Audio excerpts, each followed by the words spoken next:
Hello, everyone, and welcome to Blogging Theology. Today, I'm delighted to talk again to Imam Tom. You're welcome, sir. Welcome back. Thank you very much. It's always wonderful to be here. Great to have you on again. As you all know, Tom has kindly agreed to discuss the books that have made a significant difference to him intellectually. And today, Tom will continue to discuss an extremely important book. This one with the lovely cover, The Impossible State, Islam, Politics and Modernity's Moral Predicament by Wael Hallaq. Now, this is part 4 of the series we are doing on blogging theology. And for those who don't know, Hallaq is professor in the humanities at Columbia University, where he has been teaching ethics, law, and political thought since 2009.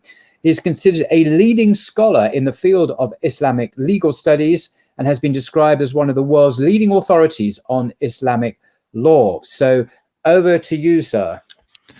Bismillah, alhamdulillah, salatu rasulillah. So, if you picked up on the subtitle of the book, that's what we're going to be focusing on today. The subtitle, Islam, Politics and Modernity's Moral Predicament. So as the author, Wael Hallaq, gets to his main thesis, morality is going to take a more and more of a center stage. Previously, he's making the case that the modern state, first of all, is particular. It's not universal. It's timely, it's rooted in history, it's not transhistorical, and that this particular technology that we call, this particular arrangement that we call the modern state, is not only un-Islamic, it's anti-Islamic. It is not moral for several reasons. And the previous chapters, the main point or the main sort of evidence that he marshaled, or the argument that he marshaled to prove this point, was the way in which sovereignty is located in the modern state, and the way in which power is accumulated in the modern state.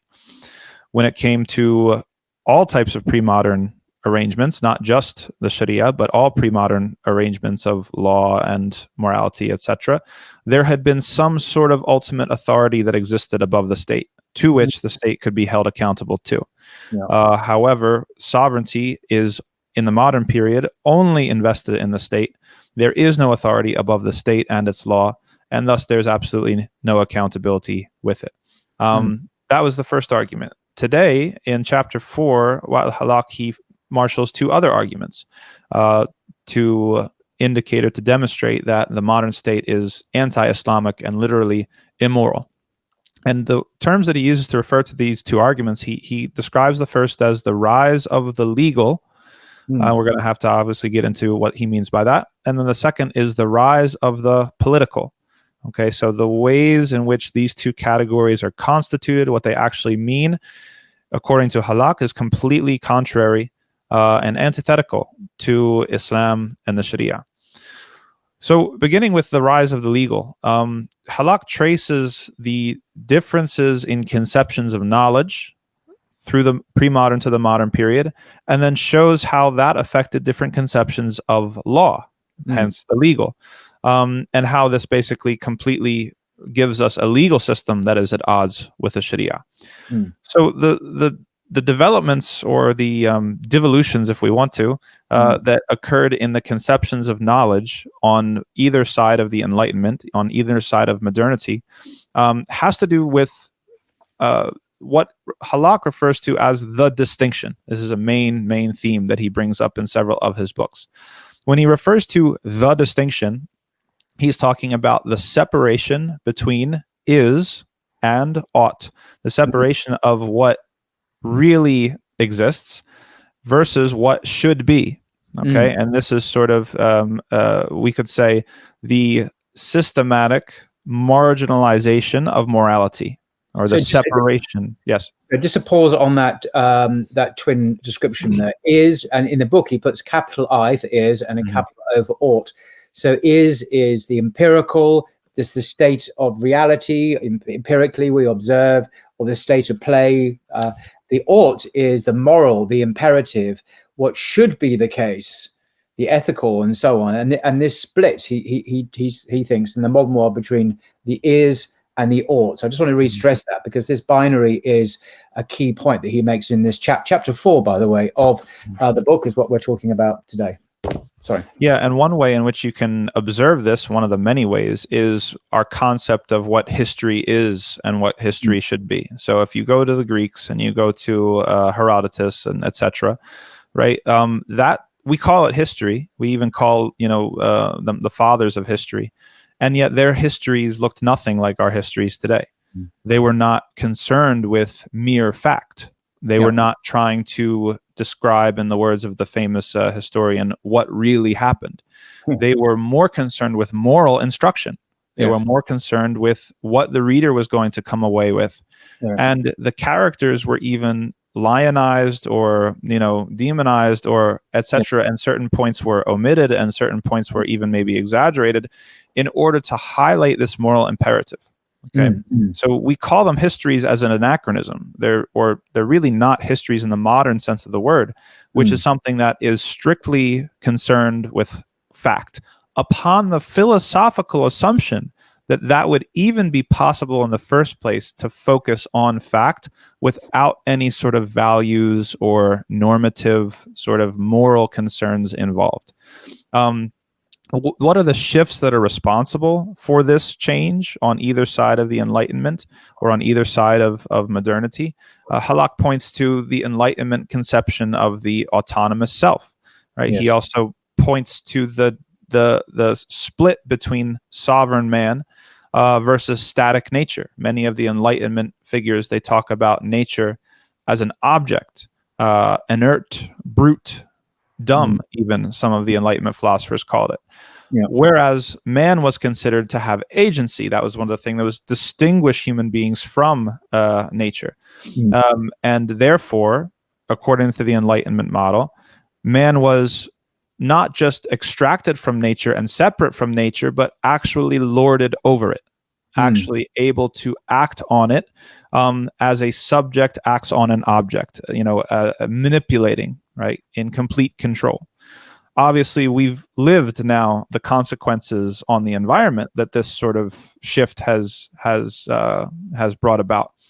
The entire, and Hallaq does a great job bringing in the entire concept of natural resources, right? You've probably remember in grade school seeing these maps of the Mesopotamian civilization and this civilization with the little icon or symbol of corn over here and the little symbol of tin over here and whatnot, right? The entire logic or philosophy behind this rendering is that there are things in the earth and they are things that are there for human use and manipulation.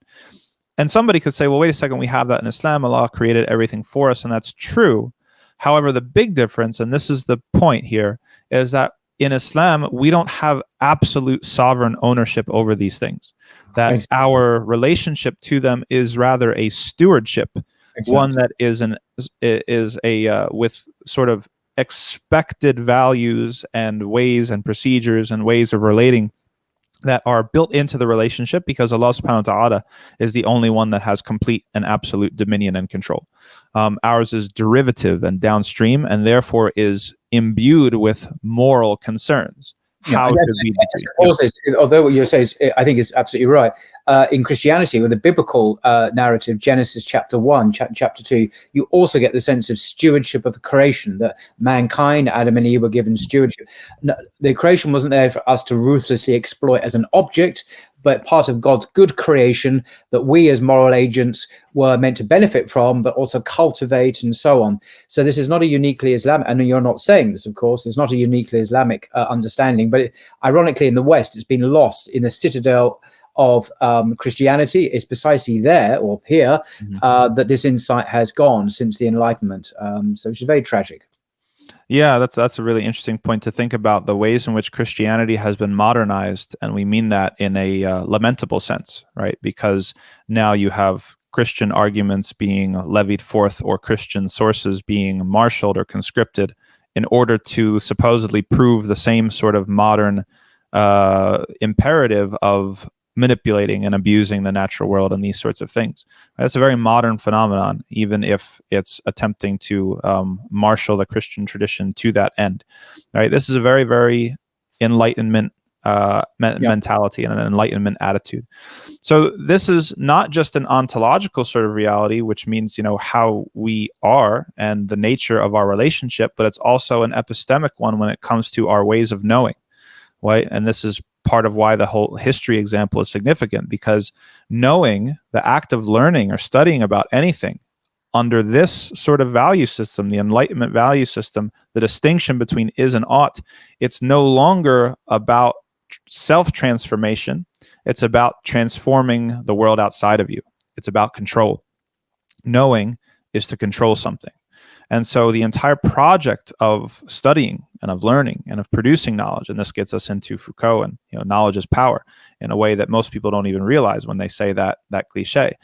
Knowledge is power in the sense that to know these days, once you've cleaved off morality and moral concerns from your knowing, then what's left is manipulation and control. So knowledge previously used to be about the transformation of the self.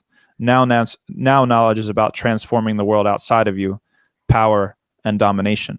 And if you're looking for some sort of evidence from the Islamic tradition as to what's very, very different about these two paradigms, there's the dua that the Prophet ﷺ used to make, where he said, Allahumma alimna ma yanfa'una wanfa'na bima alamtana wa zidna ilman. And there's very profound lessons in this dua, because he says first, oh Allah, teach us what benefits. Okay, so there you have it. There is already implicitly there a bifurcation between knowledge that benefits and knowledge that does not benefit. Okay, some knowledge is inherently perhaps harmful even, right? Who needs to know how to split the atom? What has it really done for us? Just as a possible example of what that might look like.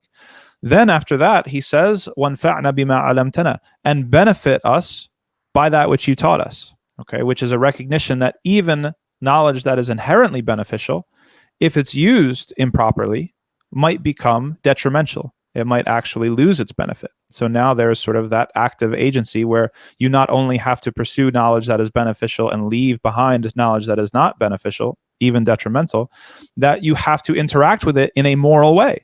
And if you don't interact with it in a moral way, it will actually be a detriment to you and a hindrance to you, as opposed to something that's good. And only after that did the Prophet ﷺ said, وَزِدْنَا عِلْمًا, and then increase us in knowledge. So quality over quantity. We're supposed to get the quality correct first before we ask for a certain amount of knowledge.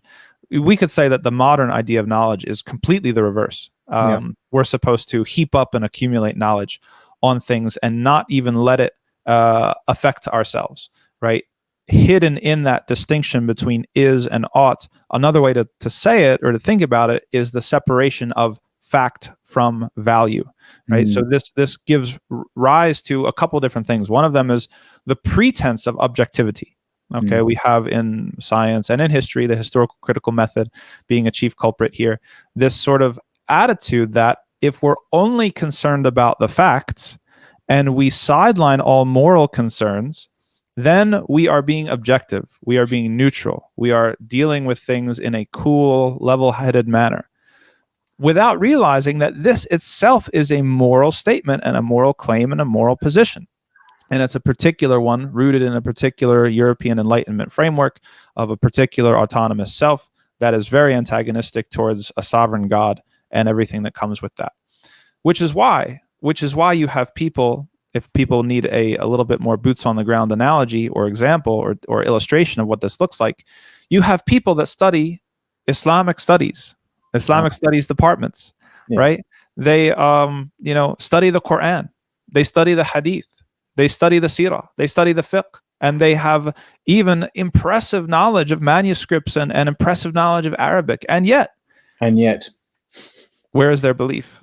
They're completely untransformed by it. This whole thing meant to be calling us to the good, calling us away from evil, bringing us into connection with our Creator. None of that happens. They have this forensic positivist epistemology, which looks at, inverted commas, facts, which of course is an artificial cultural construct, as you've said, because it comes from a post-Enlightenment context. The whole thing really looks very strange. Yes, and so this is an error of the first order, and in fact, it's a moral transgression. You know, I recently got into a little bit of a back and forth with one of your other guests, And, I had kind of criticized the historical method for this exact thing, and I was saying that that with the historical critical method, it has pretensions to objectivity. Okay, and there are philosophical assumptions beneath or undergirding the historical critical method that, if we evaluated them, would first of all be subject to debate and not self-evident at all. And second, that the majority of practitioners of this method are completely unaware of. They believe that they're doing objective history. They believe that they are concerned with only the facts. I mean, but to be clear, so it's going off subject because it's such an interesting point you're making. This book called The Quran, A Historical Critical Introduction by Nikolai Sinai. Now, he's a professor of Islamic studies at Oxford University. He's a very distinguished German scholar who now resides in Oxford. I mention him, and this is a good book, but written from the perspective of the HCM, is that at the beginning, in the introduction, the very first section is, what is the historical critical method? Now, he is very clear about the philosophical assumptions that go into this HCM, as he calls it. Some of these assumptions, I would argue, he doesn't argue, but I would argue are completely not incompatible with any Islamic perspective. But I credit him, at least, even though he personally supports the historical critical method, for being honest in the presentation of the assumptions that underlie the methodology of his investigation of the Quran. So we know what kind of direction he's going into and what he's not going to say, shall we say. So I'm not dissing him. I'm simply saying he is honest about it, and we know what he's about. But not all scholars are like this, and they just simply assume it's the natural methodology we should all use, and it ain't. Right.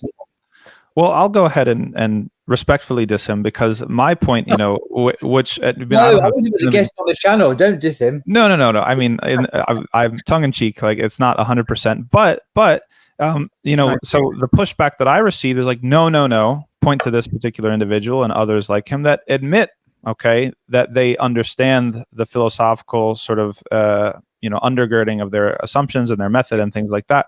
But my retort would be, well, then that's perhaps even worse, because you're aware of it, and yet you have a understanding of knowledge that has not transformed your life.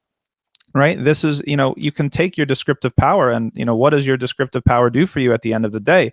If your knowledge is not benefiting your soul, if you have separated moral concerns from fact, and you think that you're just, you're aware that you're doing the separation, maybe half the battle, but this is a particular separation that should not be. Right, that's the sort of Islamic normative claim.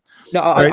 I'm going to mention one of them, but there's a serious danger of going off track, and it's my fault. But the principle of analogy is the principle of historical analogy. It's part of the HCM. I'm looking at now page 3 of the introduction of Nikolai Sinai's book. The assumption that past ages of history were constrained by the same natural laws as the present age, that the moral and intellectual abilities of human agents in the past were not radically different from ours, and that the behavior of past agents, like that of contemporary ones, is at least partly explicable by recourse to certain social and economic factors.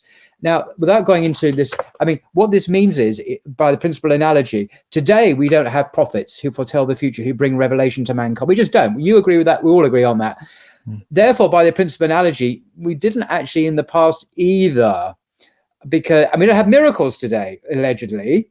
So therefore, we didn't have miracles in the 7th, 8th centuries either. So now becomes normative and paradigmatic for every preceding historical epoch. And that, of course, is toxic when it comes to an Islamic worldview, because, of course, there are times when God sent prophets and miracles happened, regardless if they happen today or not. So history becomes flattened out in a meta-narrative that is purely what the West conceives of it happening today. And this, of course, is a built-in assumption, according to one of the world's leading experts, of the historical critical method. And that's not the only problem in this methodology. There are other ones as well. But I do stress there's much of value in Nikolai Sinai's book. Of course. Which I've got friends of mine who are studying at Oxford at postgraduate level who know him, Muslims who also testify that he has much of value, even though everything you've said, Tom, I agree with as well.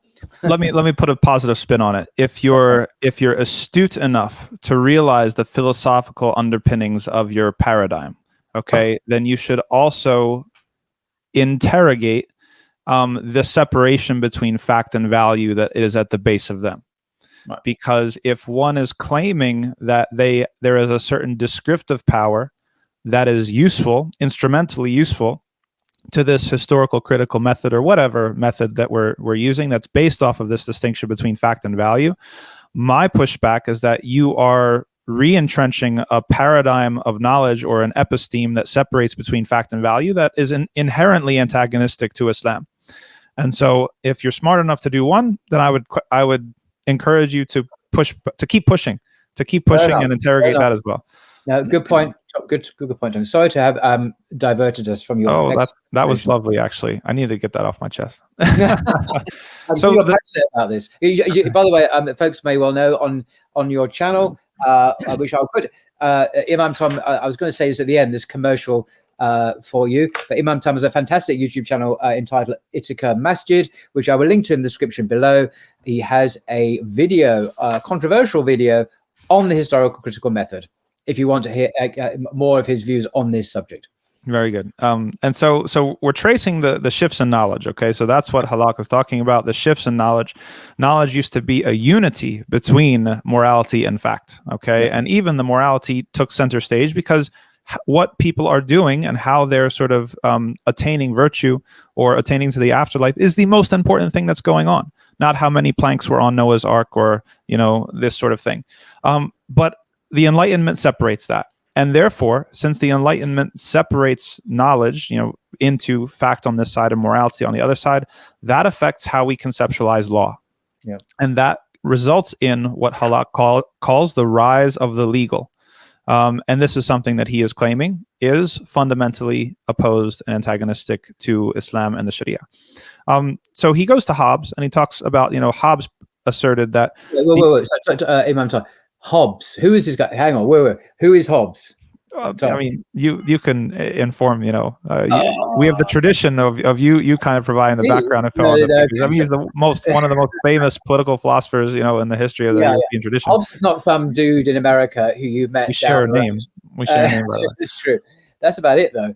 No, he was an Englishman, not an American, and in the I think 17th century English philosopher who wrote a very, very influential work of political philosophy called Leviathan, which has actually come from the biblical word for whale, this kind of big whale that allegedly swallowed up Jonah. Anyway, I'm not going to go there, but it really is seminal. It's absolutely foundational for perhaps a modern understanding of the state and the law as you're describing. So a very influential English philosopher whose work has ramifications down the centuries. Yes. But I'm not going to go into a description of what the Leviathan's about because that would be another distraction. I'm already guilty of one infraction. Sorry. So Hobbes takes the separation between fact and value, and he basically, carries out the implications of that onto law, saying that the only valid law is the will of the sovereign, however construed. Now, this is fairly radical and fairly different to what came before, because before you have the possibility that the sovereign or the political authority could issue a law, issue an edict, and it would be wrong. It would be immoral. It would be sort of not valid. Unscriptural, against the commandments of God, and contrary to the Bible. Yes, exactly. So there was a legal authority that was above that legal authority of the sovereign or the potentates or the king or whatever it was. Yeah. But Hobbes stops that. He says, no, the only valid law is the law of the sovereign. Morality and moral concerns, moral rules are off in the private sphere, discovered by human reason. So he separates the legal from the moral. The moral is sort of something that people can talk about and uncover with their reason, and we'll talk about that in a second. But it's separate from the legal. You don't have sort of this ability to criticize law that's issued from the sovereign. This is the championing of is, right? If you're going to go with the distinction that Hallaq draws between is and ought, Hobbes is basically saying, when it comes to law, don't worry about ought. The only thing that concerns us is what is, capital I. If the sovereign or the government or the ruler issues an edict or issues a law, that is valid, and your moral scruples kind of be damned. So this is all sort of, again, this distinction carried over from the ideas of knowledge to the ideas of law. Look at where this has come. If you want to look at a very contemporary illustration of this, we see that the United States and other governments around the world, they benefit from human vice. Okay, we've recently undergone the legalization of marijuana. We have people who are championing the legalization of hard drugs, such as heroin and cocaine and things like that. We have taxes on the legal sale of alcohol, even though at 100 and change years ago, we had a temperance movement that attempted to ban alcohol. We have the governments, the state governments are heavily invested in gambling, heavily invested in the lottery, and run commercials advertising their lottery. There is no moral basis to this, right? It is completely, your moral concerns are considered private concerns. They differ from person to person. Perhaps you can use your own reason to come to them and be convicted in them, but there's no obligation for the law to be moral. And there's no way to necessarily criticize the law for being immoral. Okay, we can't necessarily just sit here. We would be criticized if we say, well, it's not right. It's not right that the government profit off of these vices, or profit off of drinking or gambling or smoking or these sorts of things. People would say, so what? It's your choice. It's your business, right? It's like, it's none of your business. People are free to choose. And so this is, I think, emblematic. This is illustrative of this sort of fundamental separation between the legal and the moral. That started with Hobbes, and then it was continued down to our day. One of the other important things of this move to separate the moral into the private sphere, to put it not in the hands of the sovereign or the legal, but to put it rather in this arena of universal reason, or people using their reason, is that what is the arbiter of what's moral and what's not? Within this arrangement, the arbiter of morality is the self, as opposed to something outside of the self. Okay. Previously, we had scripture. We had even, tradition. We can think of multiple things that were the anchor of morality. If it shaped your sensibility, and next chapter, he'll get into technologies of the self and how this worked on the level of the subject. But the important thing for us to realize here is that the arbiter of morality is now residing in the self, as opposed to outside of the self, which would be something like revelation. So not only is morality cleaved off and systematically separated from law and legal concerns, that the arbiter of what is considered moral is situated in the self. And obviously we know how that goes. We now have various wildly different moral sentiments between people, and they seem to get further and further every day. The next step in this kind of intellectual genealogy comes with Nietzsche, actually. So if we said that Hobbes is somebody who said, okay, there is an is and there is an ought, there is what is reality, realpolitik, law, and then there's this other thing, morality, that is, you guys can figure it out on your own. But what's law is what is. Then Nietzsche comes and denies the ought altogether, right? He comes and says the only thing that is real is the what exists, right? And there are no moral. This is where nihilism comes from, right? There's no such thing as truth with a capital T for Nietzsche, and even though what he says, and I was reading a bit about him earlier, it is frankly repellent. I mean, I found it repellent, but Nietzsche at least had the virtue of being disarmingly honest.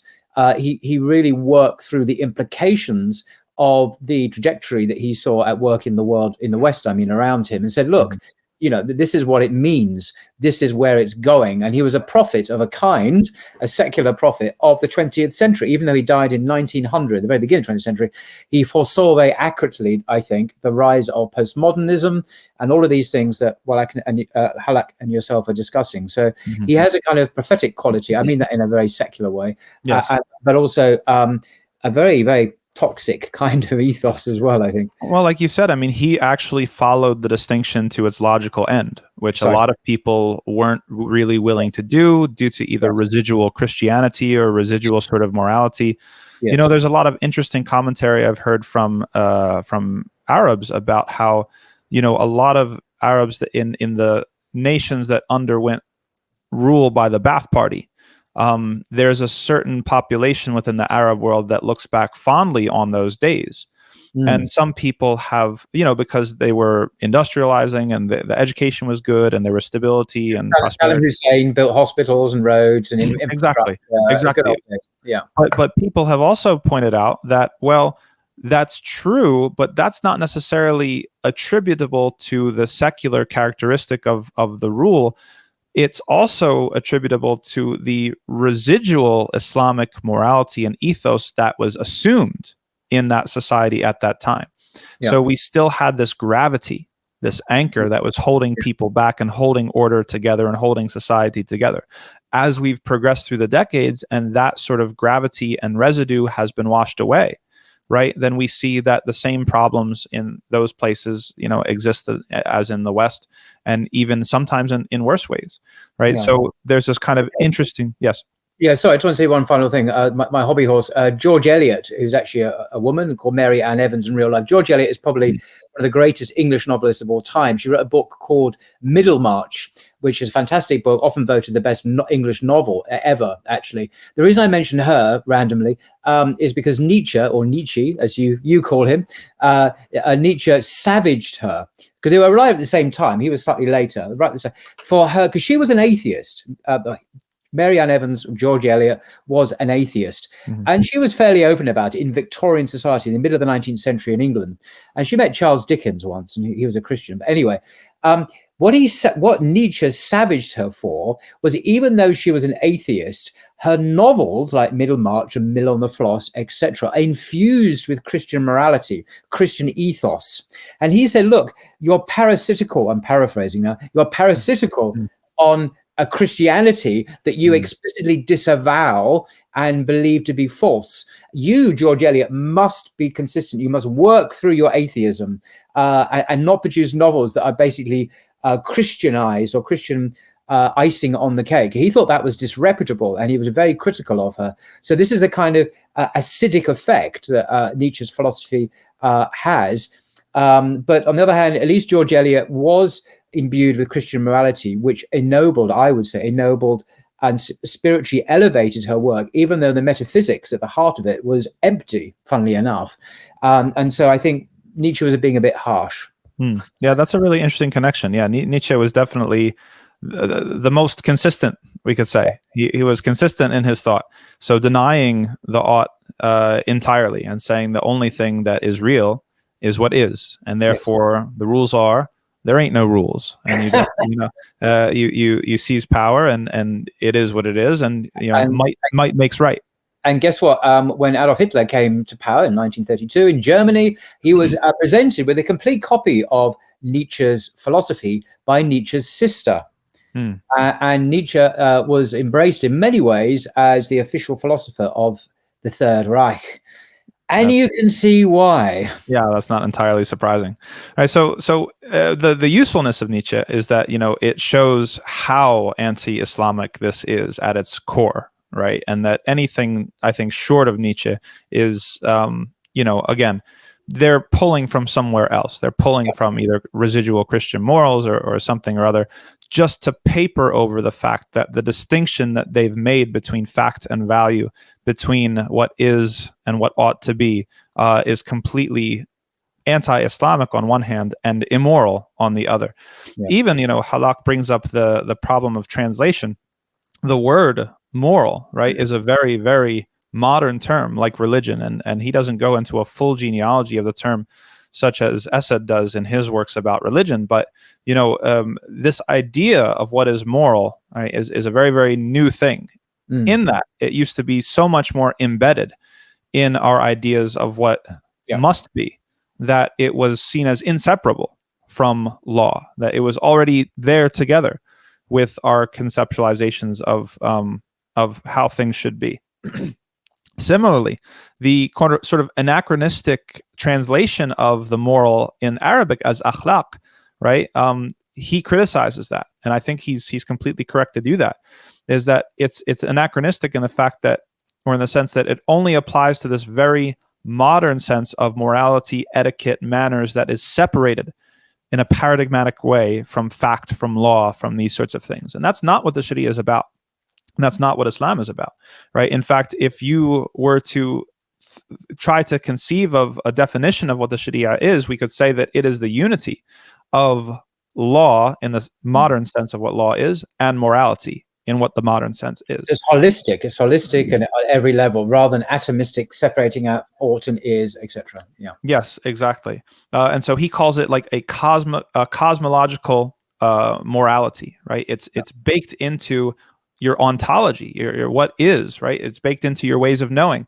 Morality infuses every single consideration and every single thing that either prescriptively should be, like in the case of law, you should do this, you should do that, or what is when it comes to your relationship with the mountains and the trees and the water and, you know, what we call natural resources, right? So some people get it wrong, and when they hear this sort of genealogy of concepts and terms, and they think, well, that's not true. We still have morality these days in the West, and, you know, like there's sort of moral considerations, you know, et cetera, et cetera.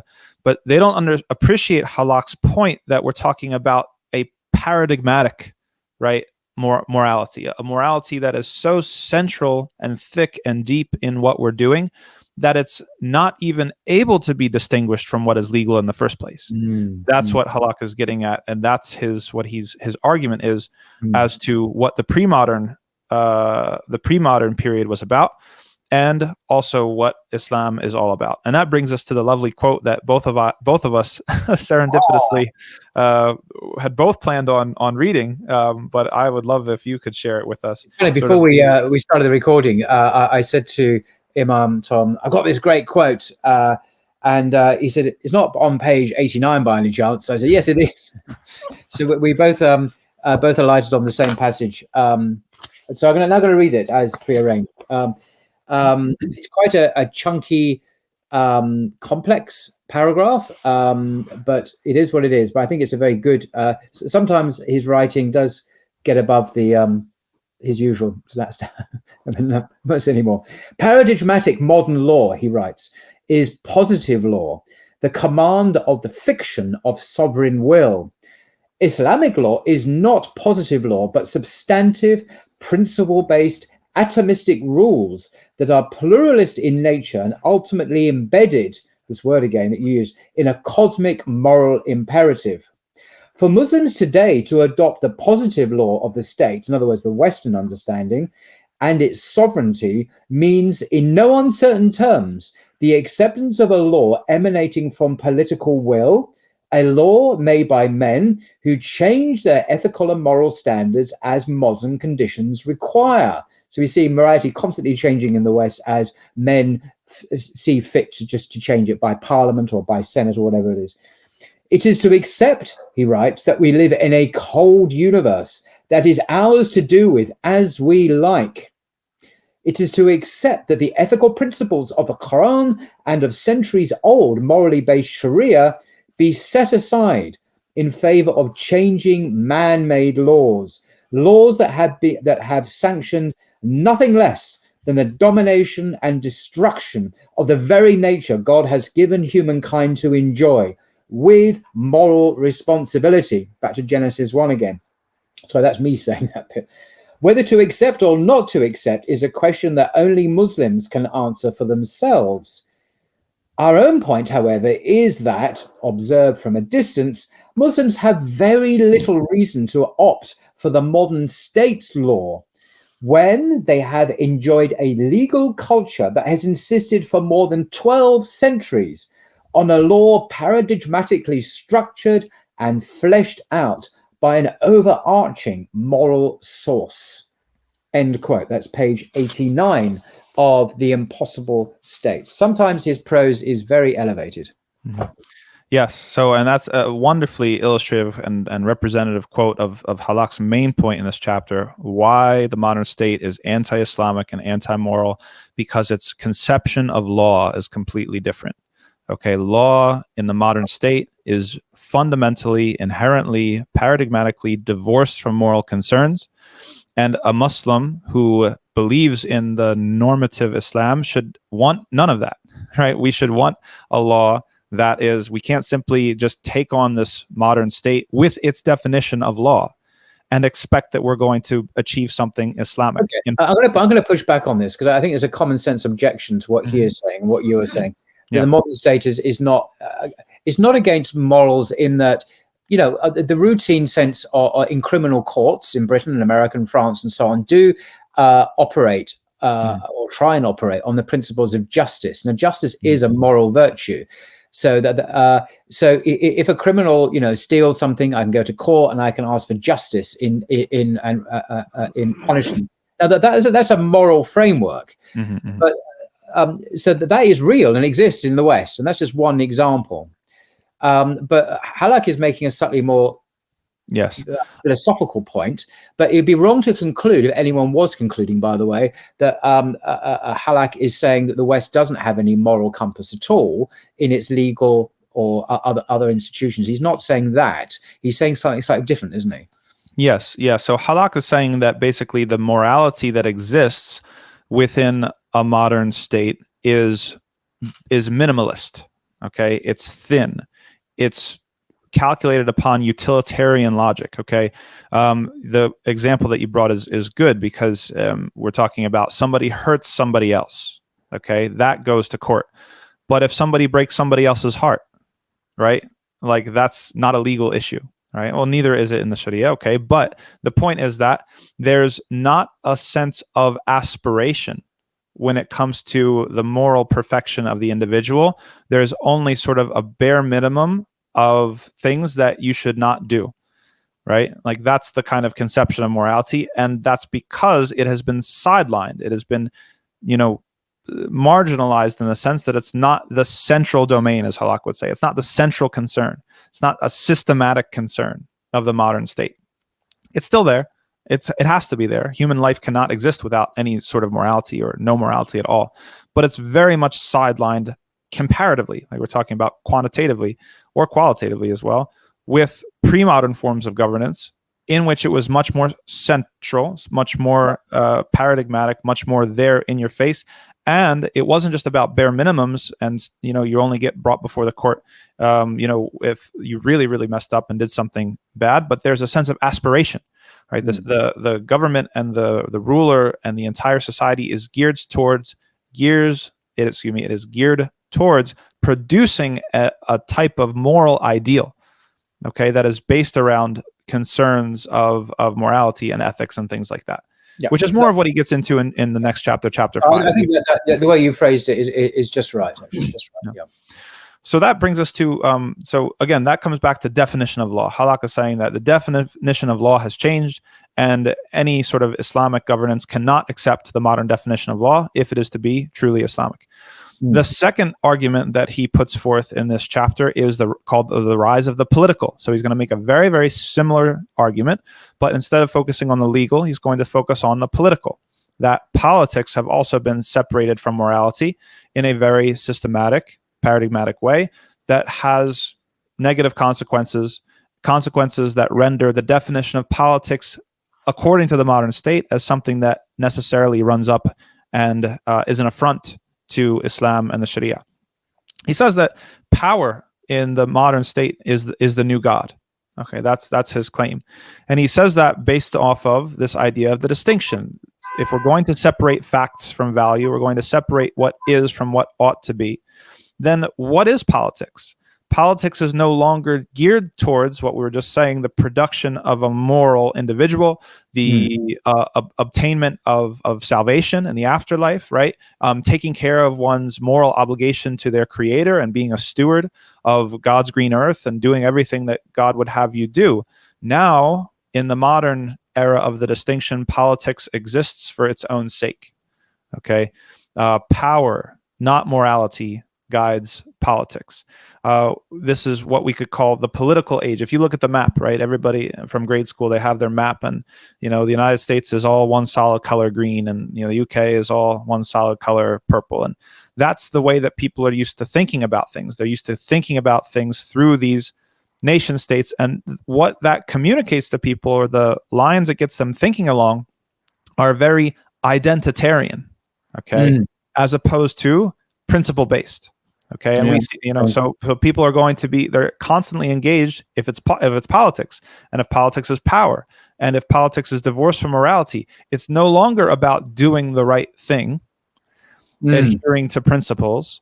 It's about, well, what is my party saying? What's the other party not saying, right? Yeah. And we see that today. I mean, party politics is dominated by the frenzy to score points against the other side at all costs. Yeah. Where will you find a politician admitting that the other party got something right? And maybe, you know, that's interesting. I'll take that home and think about it. I never thought about it that way. You won't find it, right? It doesn't exist, because each side is so invested in their political identity. And we can blow that up also to the level of the nation state as well, whether it's the United States versus China, or the United States versus Russia, or the UK versus, you know, anyone, right? They're so invested in proving their side right and proving the other side wrong. So when we, the West, Britain, America, involved in torturing people, which we have been, black sites, or locking people up with the due process, Guantanamo Bay, and so on and so on and on. This is soft pedaled or explained away or justified in some way on X grounds. But if Russia does it, or someone else, oh my God, they're evil bastards, and you know we must denounce them and bring them to international tribunals and get them to prosecute.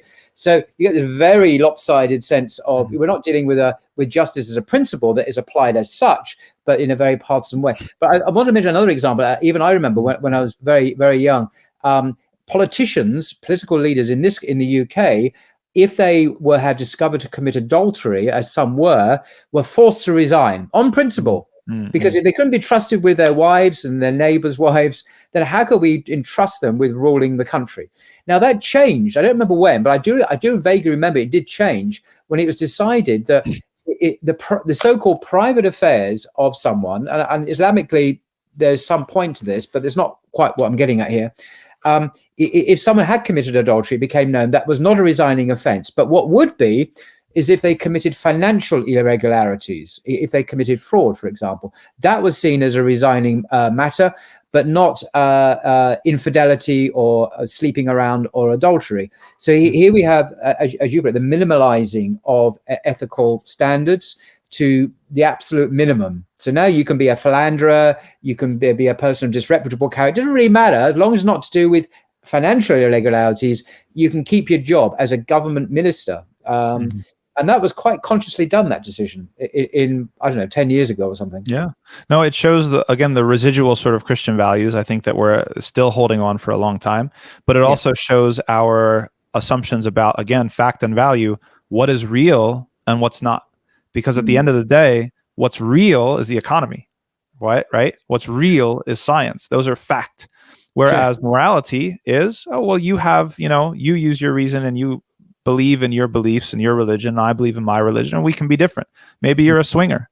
Maybe you're, you dress up in crazy, animal costumes, whatever. That's your thing, right? These are all considered as you said, private choices. But it's the separation of that moral from the real, right? Which allows that sort of wiggle room, is that it's something that's seen as non-essential, or at least not ultimately capital T true. Yes, exactly. So the political age has us thinking along lines of identity, and obviously this is condemned in the Quran. Allah subhanahu wa ta'ala through Surah Al-Baqarah and Al-Imran consistently criticizes the nations that went before us for this sort of sectarianism, this groupthink, and this identitarian sort of way of relating to things. They've come to the point where they're no longer willing to follow the truth, because it goes against the narrative of group superiority and supremacy that they have constructed for themselves, right? When this is what set up the Jews to reject Jesus as a prophet, and also what set up the Christians to reject Muhammad as a prophet, is that they had put all of their self-worth in their identity as being God's chosen people, which is identitarian, right? To the point where then they were no longer capable of submitting to the truth when it came. They were no longer able to follow principle. They were merely relating on identity.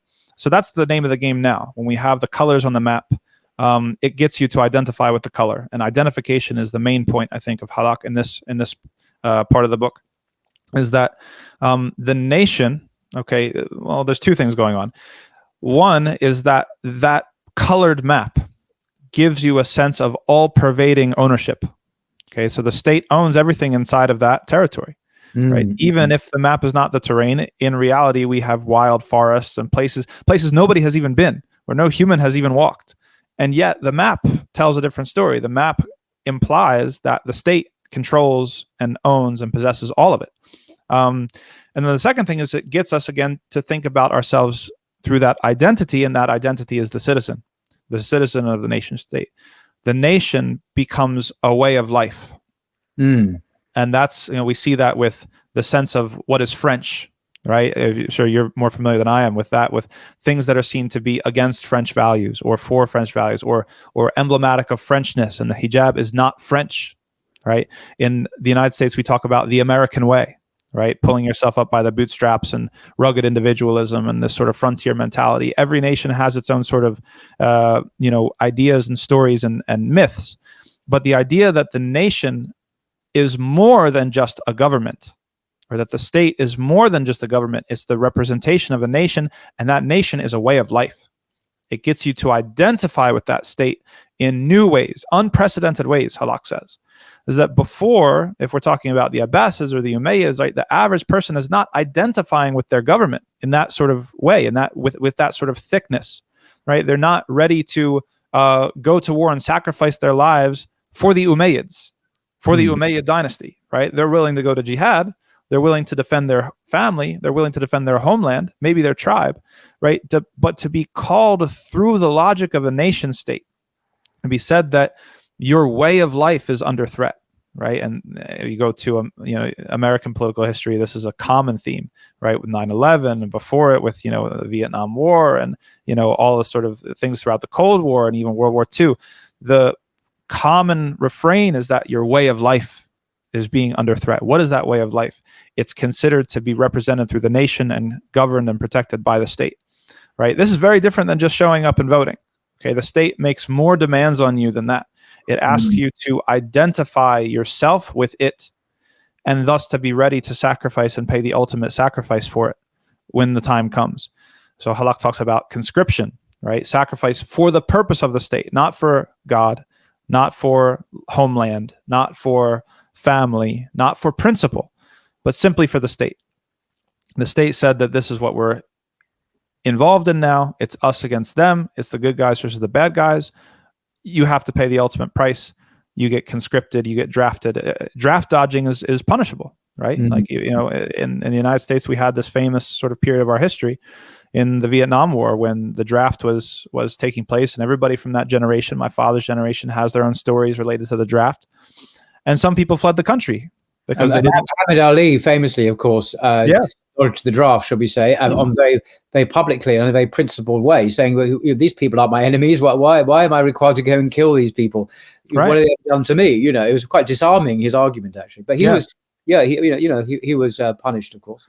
Exactly. And the fact, so let's compare the two. The fact that adultery is not punishable within the system, yet dodging a draft is punishable within the system.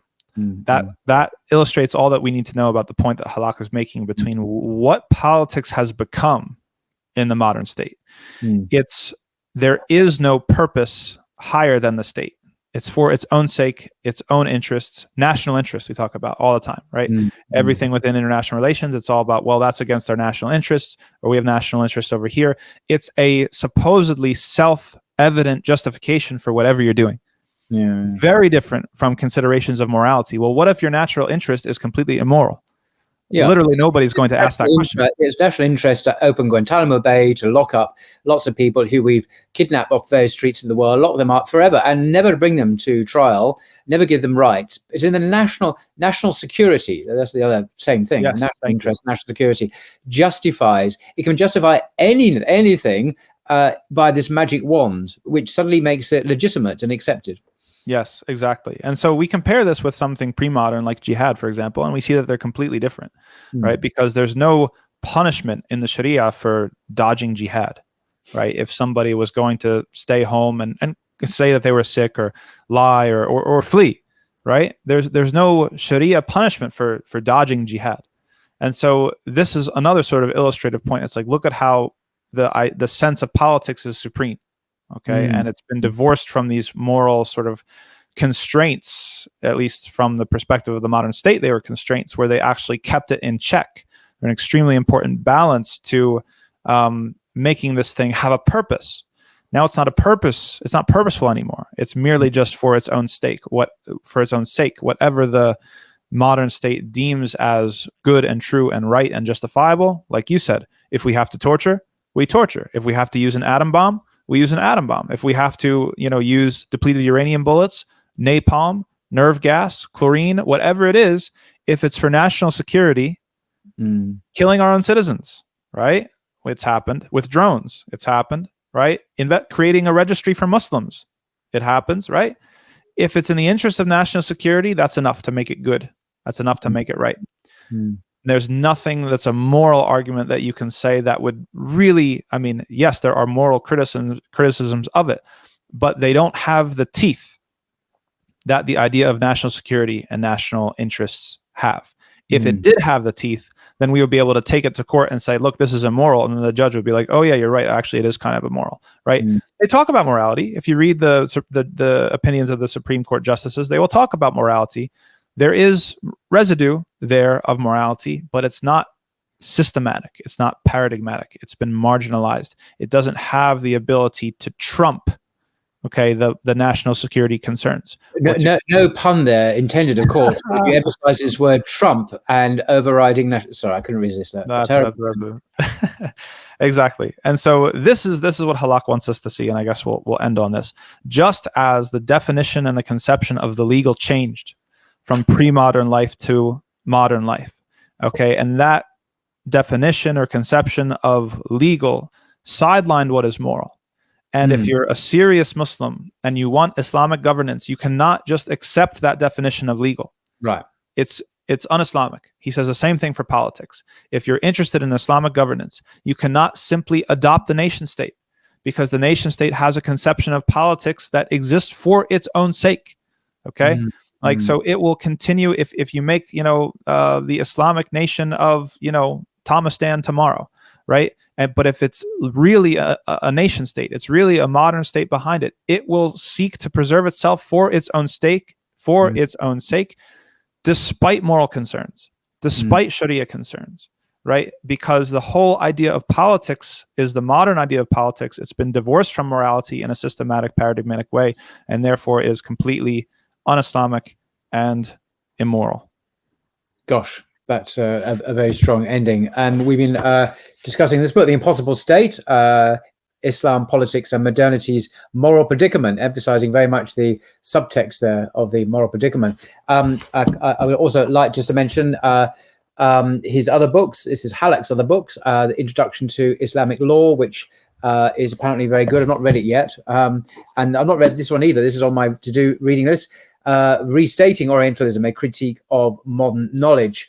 And when I finish Edward Said's book on Orientalism, which I'm reading at the moment, I intend to read this, which is in some ways a critique of that book, I'm told. So a very important critique of it. Hopefully that will be the next book we do, inshallah. Inshallah, well, that'll be amazing. If we could go through that, that would be absolutely amazing. Yeah. This should be thicker as well.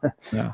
And juicier as well. And we do know that Professor Hallaq actually does watch these programs with you, Imam Tom, on Blogging Theology. I've been told by someone who knows him very well. So alhamdulillah, hopefully I'm sure we haven't misrepresented his thought, but he does enjoy seeing his work discussed as well, I'm pleased to say.